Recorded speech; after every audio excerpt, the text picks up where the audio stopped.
मैं रहता हूं उस आर्यावर्त में जहां होता है मान जीवन अधिकारों का, जिस धरा पर खिलता है जीवन जहां होता है सम्मान मानवता का, मानव अधिकारों का। परमादरणीय अध्यक्ष महोदय, नील क्षीर विवेक निर्णायक मंडल एवं मेरे प्रबुद्ध श्रोतागण, आज की इस वाद विवाद प्रतियोगिता में मैं निरीक्षक जीडी पवन कुमार, भारत तिब्बत सीमा पुलिस बल। आज का विषय मानव अधिकारों का अनुपालन करते हुए देश में आतंकवाद और उग्रवाद से प्रभावी तरीके से निपटा जा सकता है का पुरजोर समर्थन करता हूं। महोदय, ये बात बिल्कुल साफ है कि आतंकवाद और हिंसक उग्रवाद का सामना करते हुए हमें मानव अधिकारों का सम्मान करना ही होगा, क्योंकि यह सिर्फ न्याय का ही नहीं अपितु प्रभावशीलता का प्रश्न भी है। सुरक्षा व्यवस्था चाहे कितनी भी बेहतर हो जाए, कभी पर्याप्त नहीं हो सकती। हमें उन निहित परिस्थितियों का सामना करना ही होगा जिसके कारण लोग विषैली सोच का शिकार बनते हैं। महोदय, बात चाहे अमरनाथ यात्रा की हो या वर्ष 2013 केदारनाथ घाटी का वो खौफनाक मंजर जहां हमारे सुरक्षा बलों ने अति दुर्गम क्षेत्र और विपरीत परिस्थितियों में अपनी जान की परवाह न करते हुए हजारों लोगों को बचाया था, तो मैं बताना चाहता हूं कि जब इतने दुर्गम क्षेत्र और विपरीत परिस्थितियों में मानव मूल्यों को ध्यान में रखते हुए अपने कर्तव्य का निर्वहन कर सकते हैं, तो आतंकवाद और उग्रवाद प्रभावित क्षेत्र में मानव मूल्यों को ध्यान में रखते हुए अपने कर्तव्य का निर्वहन क्यों नहीं कर सकते। जब अलगाववादी नेता एक पत्थरबाज को उकसाने में कामयाब हो सकते हैं, तो हम उन्हीं पत्थरबाजों को देश के विकास की मुख्य धारा में जोड़ने में कामयाब क्यों नहीं हो सकते। जिंदगी में हार और जीत का फैसला इंसान की सोच करती है। जिसने मान लिया वो हार गया, जिसने ठान लिया वो जीत गया। अब मैं बात करना चाहूंगा अपने साथ बीती घटना की। महोदय, लोकसभा चुनाव 2019 में मैं अपनी टीम के साथ कश्मीर डिस्ट्रिक्ट बांदीपुरा बनकोट बूथ पर तैनात था और मेरी टीम पत्थरबाजों के बीच बुरी तरह फंस चुकी थी। हालात बहुत बेकाबू हो चुके थे। रात्रि 8 बजे का समय था और पत्थरबाज हमारे ऊपर पत्थरों की मूसलाधार बारिश कर रहे थे, और इस स्थिति में भी हमने उनके मानव मूल्यों की रक्षा और अपने कुशल प्रशिक्षण का परिचय देते हुए अपनी टीम को वहां से सुरक्षित निकाला, लेकिन मानव अधिकार को आड़े नहीं आने दिया। आपने हमारे सीआरपीएफ जवानों का वीडियो तो देखा ही है, जो एक रास्ते से गुजरते हैं और स्थानीय जनता द्वारा उन्हें लात घुस और हेलमेट से पिटने का सामना करना पड़ता है। महोदय, प्रशिक्षण की भट्ठी में तपकर इतना लोहा बन चुके होते हैं कि इस प्रकार की स्थिति में भी मानव अधिकार का उल्लंघन नहीं करते। पठानकोट, बालाकोट और उड़ी सर्जिकल स्ट्राइक के दौरान जहां हमारे सैन्य बलों ने अपने शौर्य और पराक्रम का परिचय देते हुए आतंकियों को उन्हीं की भाषा में जवाब देकर धूल चटा दी और मानव अधिकार कहीं आड़े नहीं आया।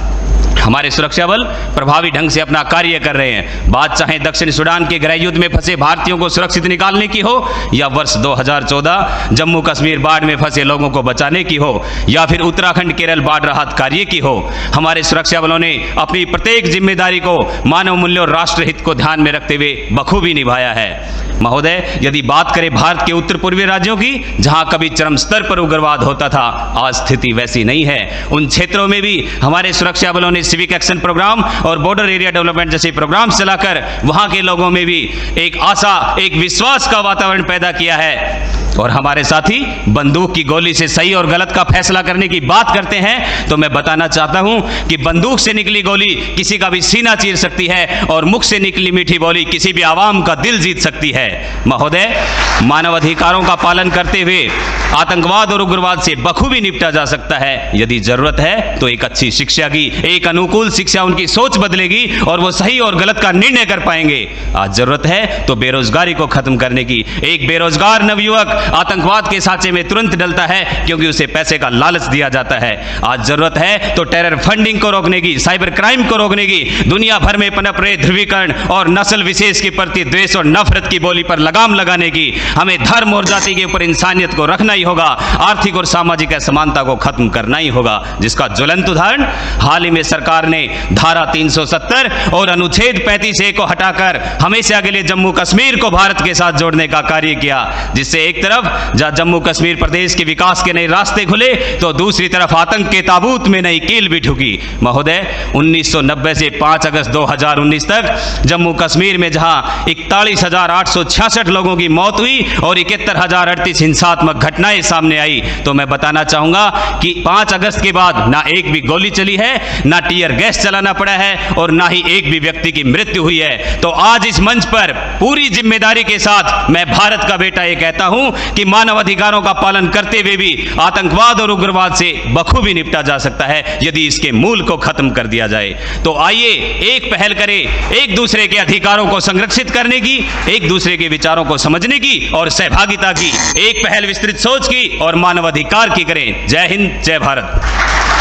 देश मेरा जल रहा है, आग लगी है सीने में, हुक्मरां सब व्यस्त हैं खून गरीब का पीने में, तो राम मंदिर या बाबरी का पक्ष नहीं मैं लाई हूँ, घायल भारत चीख रहा है, चीख सुनाने आई हूँ।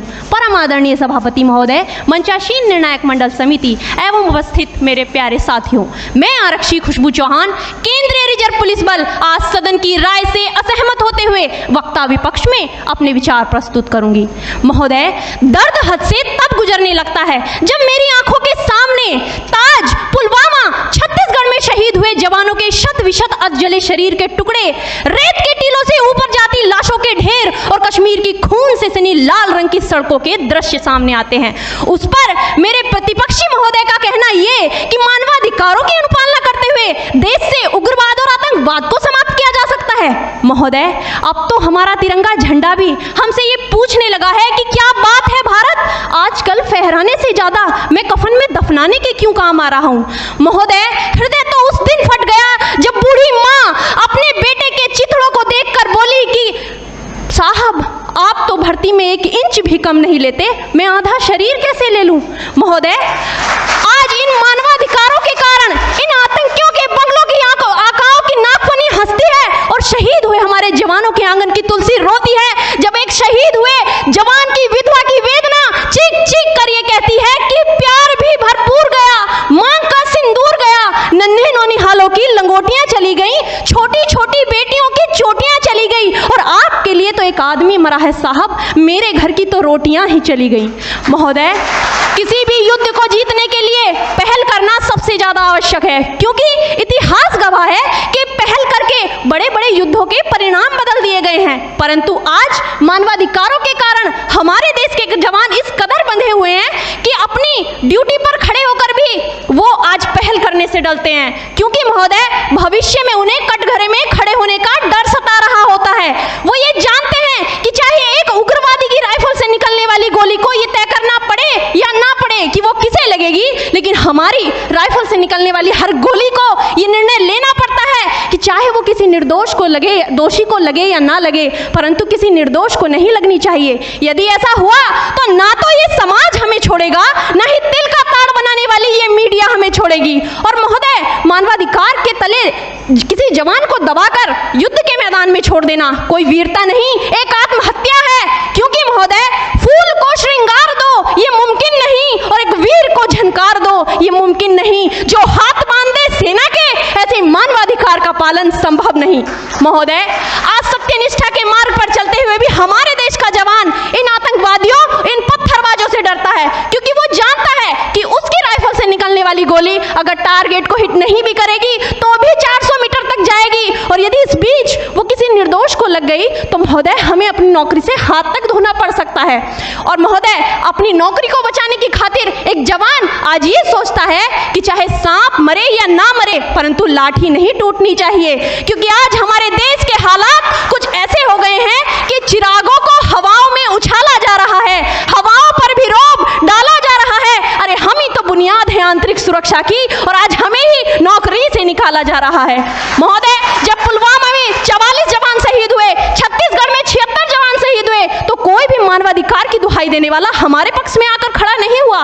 परंतु जब जेएनयू विश्वविद्यालय में एक देशद्रोही के द्वारा भारत तेरे टुकड़े होंगे, अफजल हम शर्मिंदा हैं जैसे देशद्रोही नारे लगते हैं, तो सारे मानवाधिकार के ज्ञाता आकर उसके पक्ष में खड़े हो जाते हैं। तभी तो क्या कहा था उस देशद्रोही ने कि तुम एक अफजल को मारोगे, हर घर से अफजल निकलेगा। तो मैं भारत की बेटी अपनी भारतीय सेना की तरफ से आज ये ऐलान करती हूँ कि उस घर में घुसकर मारेंगे जिस घर से अफजल निकलेगा, वो कोख नहीं पलने देंगे जिस कोख से अफजल निकलेगा। उठो देश के वीर जवानों, तुम सिंह बनकर दहाड़ दो और एक तिरंगा झंडा उस कन्हैया के सीने में गाड़ दो। महोदय, अंत में अपनी वाणी को विराम की ओर ले जाते हुए मैं सिर्फ इतना ही कहना चाहूंगी कि मुझे अफसोस है अपने देश की न्यायिक प्रक्रिया पर, जहां आज भी रात के 12 बजे अजमल कसाब जैसे आतंकी के लिए सर्वोच्च न्यायालय के दरवाजे खोल दिए जाते जाते हैं। ऐसे देश से मानवाधिकारों की अनुपालना करते हुए आतंकवाद और उग्रवाद से कभी नहीं निपटा जा सकता। मानवाधिकार के नाम की दुहाइयां देने वालों, सीमा पर लड़ा नहीं जाता चरखों से शोलों के आगे, रामायण पढ़ी नहीं जाती सीमा पर गोलों के आगे। धरती के घोर कुहासे को एक सूरज ही हर सकता है, क्योंकि एटम बम से रक्षा केवल एटम बम ही कर सकता है। जय हिंद, जय भारत।